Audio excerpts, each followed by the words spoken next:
Hey, when in the world is dinner going to be ready? I'm cooking it now. It must be tough on you to do it with such a useless wife. We need to teach your wife how to behave. She's such an airhead, I don't know what to do. Is what my in-laws said as they laughed loudly. Feeling like I was at my wit's end, I decided I had to leave this house. My name is Natalie. I'm a 25-year-old housewife.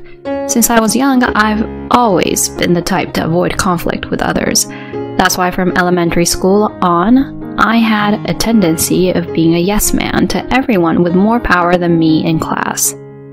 I would accept anything my teachers said, even if it was unreasonable.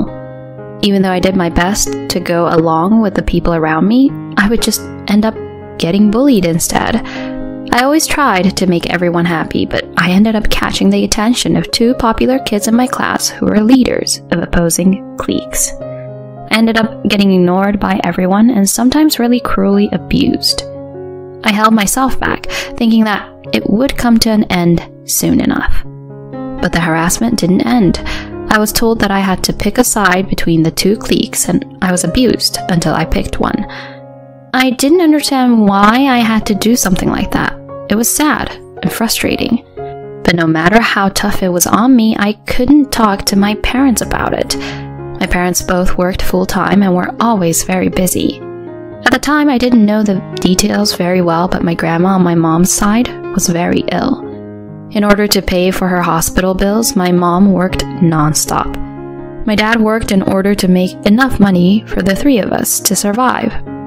My parents were always busy and exhausted, and I didn't want to burden them. So I ended up holding in my emotions and not talking to my parents about it. But that wasn't good. The harassment only escalated, even after I started middle school. My body reached its limit. One morning I tried to get up to go to school, but my body wouldn't move. I did my best to eat breakfast and get ready to leave the house, but my body felt shockingly heavy. My mom saw that I had finished eating and getting ready, so of course, she said, "What are you doing? Get going." All I could do is say I didn't feel well, but my mom didn't believe me at first. "You seemed just fine while you were eating breakfast. I need to get to work soon, so it's time for you to go to school too." Fine. I didn't want to bother my mom, but my body wouldn't move. I felt bad that I was causing my mom trouble and began to panic because my body wasn't moving. My face became pale. I started sweating like crazy and grasping for air. At this point, my mom realized something was wrong and took me to the hospital. We were told that these were symptoms of extreme stress. I couldn't hide it from my mom anymore, so I finally told her how I was getting harassed at school. She hugged me, crying and apologizing for not noticing that something was wrong until now. I also cried uncontrollably, regretting that I hadn't spoken to my parents about this earlier. My mom told my dad, and he also apologized for not noticing earlier. I didn't want them to apologize, so I felt sorry for making them feel guilty. But after talking to my parents about what was happening, I felt better. My parents told me I didn't have to force myself to go to school, so I rested at home for a while. Even though I was a child, I felt like I couldn't just laze around at home all day. In order to help my mom out, I began learning how to do housework. I started with cleaning and laundry, and then began learning my mom's recipes as I'd help her in the kitchen. Thanks to that, I learned to cook on my own and began cooking dinner for my family, apart from any fried dishes which I left my mom to prepare. "Natalie, you cooking for us is a huge help." "And it's delicious. You're a genius." My parents would compliment me and tell me how grateful they were. That made me happy, so I worked hard around the house. I'm the type who gets hooked on things once I start them. Wanting to make the house as spotless as possible, I began studying all sorts of ways to clean. I began memorizing recipes from cookbooks as well. Eventually our home was sparkling and I knew hundreds of recipes. Having begun to grocery shop for our family as well, I figured out how to shop while saving money. I would challenge myself by making the most delicious food possible with cheap ingredients. I I enjoyed housework. I'm sure it was mostly because I was happy about getting complimented by my parents, but I also genuinely enjoyed cooking and doing chores more than most other people do. I got really into it and tried all sorts of things. Focused on my role of taking care of the house, 3 years flew by before I even realized. I was 16 years old then, an age when most people go to high school. Around that time, my parents began talking to me seriously about what I wanted for my future. Out of the several ideas we came up with, I was most interested in attending high school online. I knew that with such a weak educational background, I wouldn't be able to step out into the real world very easily. And truth be told, I wanted to experience student life. So, I joined an online high school. Apart from that, my day-to-day didn't change much. I just added a bit of studying onto the housework I did usually. I was never much of a genius, but since I was young, my grades have always been decent because I put effort into studying. So the classes I took now were no problem. 3 years of online classes later, I was able to get my GED. I thought that dropping out of middle school would be the end of my life, but it really wasn't. I was able to properly get my GED after all. Natalie, you've really worked hard. I'm so proud of you. Mom, Dad, thank you. It's because of you two that I've been able to get this far. Expressing my gratitude to them, my parents began to cry. After graduating high school, it was time for me to start working, but I didn't know what I should do for a job. Since I didn't attend school in person, working for a normal company would probably be difficult for me. Wondering what I should do, my mom came up with a plan. Why don't you try working as a housekeeper? Those sorts of service jobs seem to be increasing these days. So jobs like that exist too. I began researching and found a few related companies that were hiring at the moment. I wasn't too picky when it came to salary or anything, so I applied immediately. I was chosen for an interview where my boss took a liking to me and I was hired almost immediately. I went to a few trainings after getting hired, but I guess my talents were pretty obvious. After all the research and practice I had done on my own, I had really become skilled. The rest of the staff were mostly housewives who were busy with their own families while I was free to work as much as I wanted, so I quickly began working full-time. I started off by following a senior employee, but once I had gotten somewhat used to the job, I was assigned tasks on my own.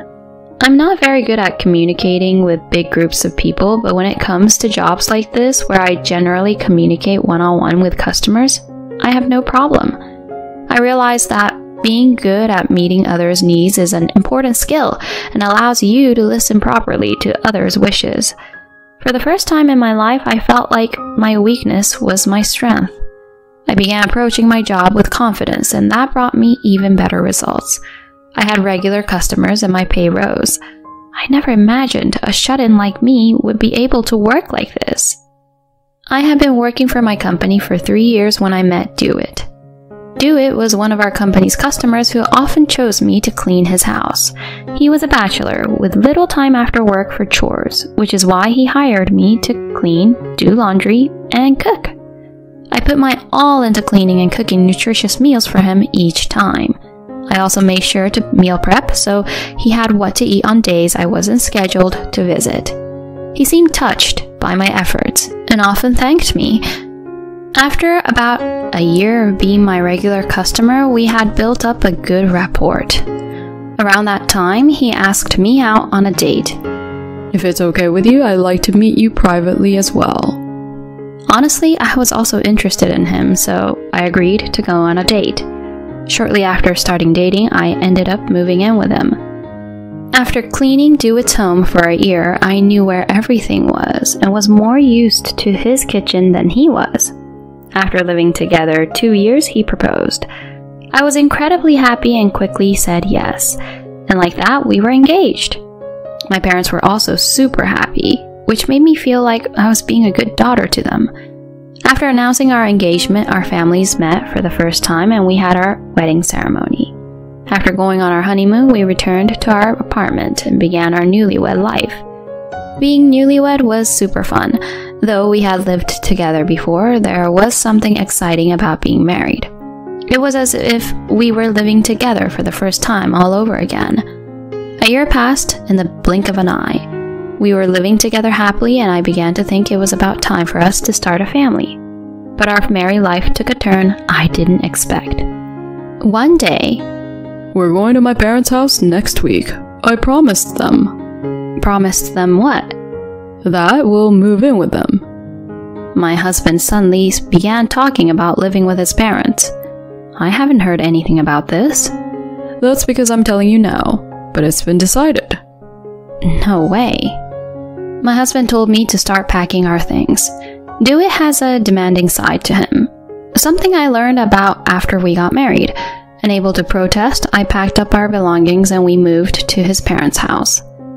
"Hazel, Barney, we might cause you some trouble from now on, but thank you in advance."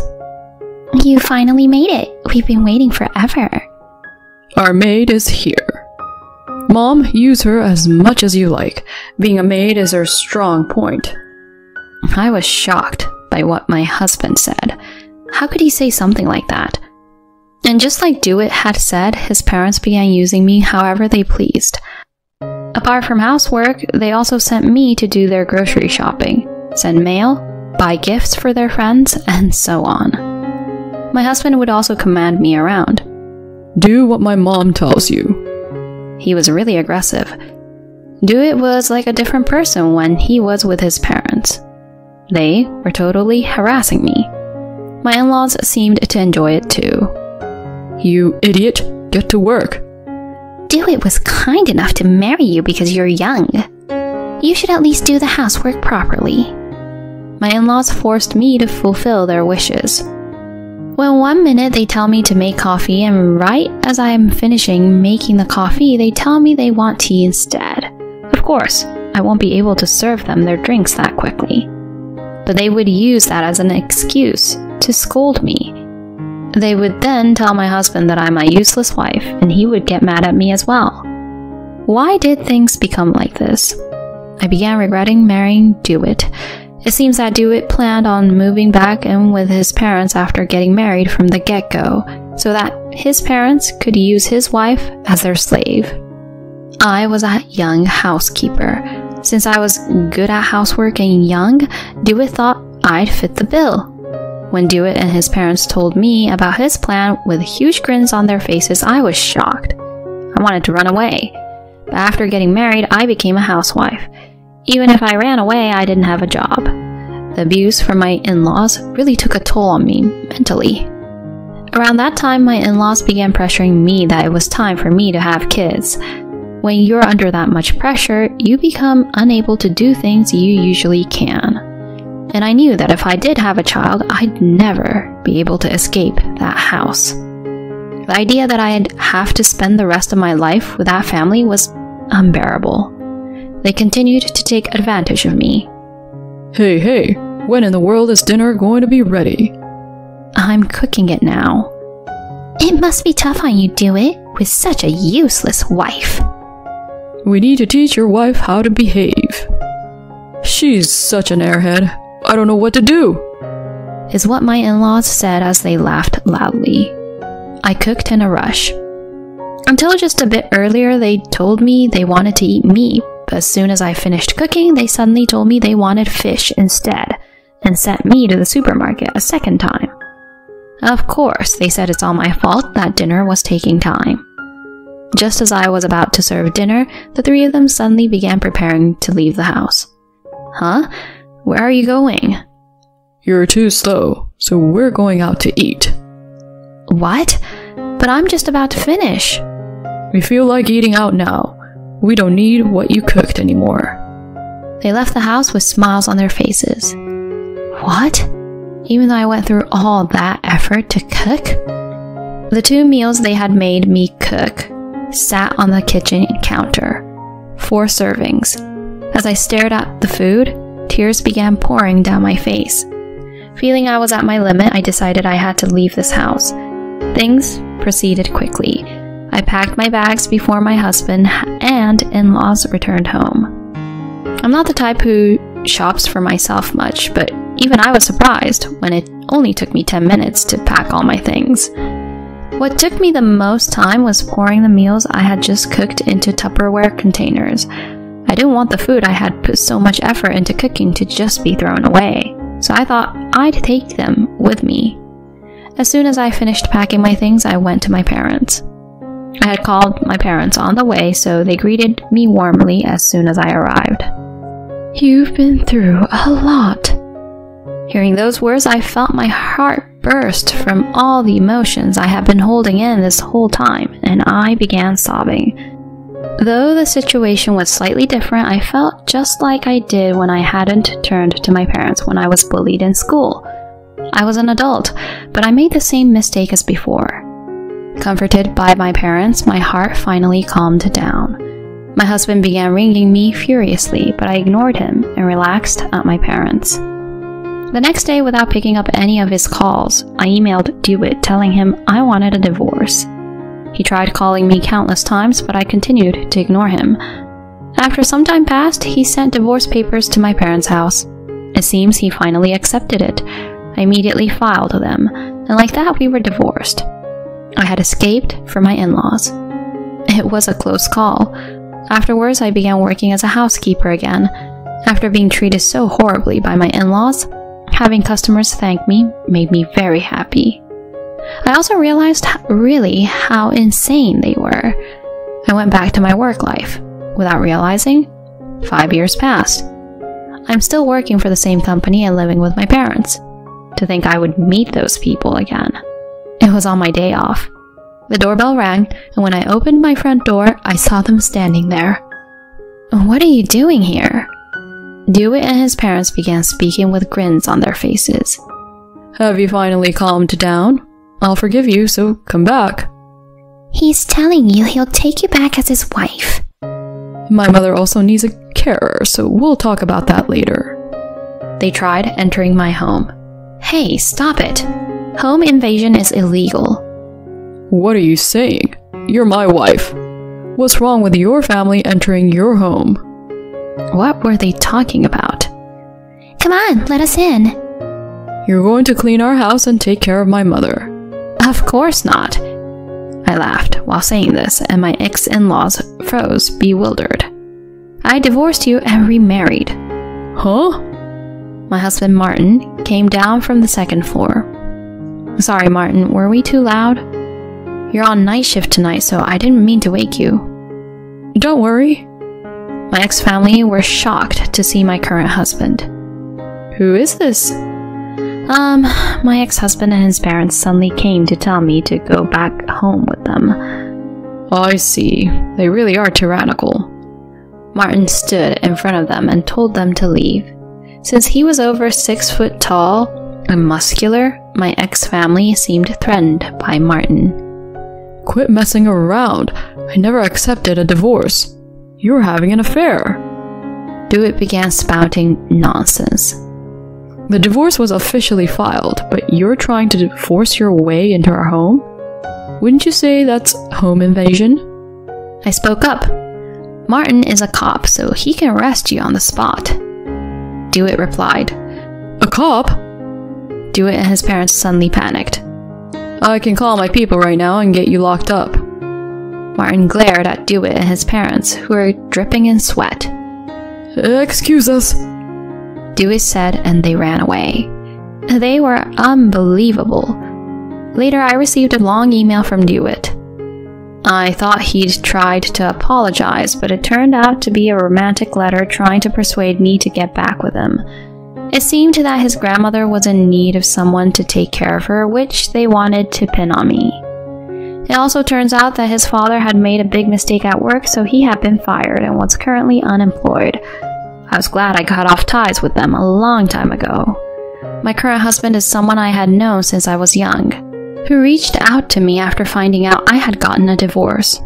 After dating for some time, we got married last year and he moved in with my parents and I. He was reliable and really loved me, so I was happy that we got married. I'm sure that from now on, I'll live a happy life with my husband and parents.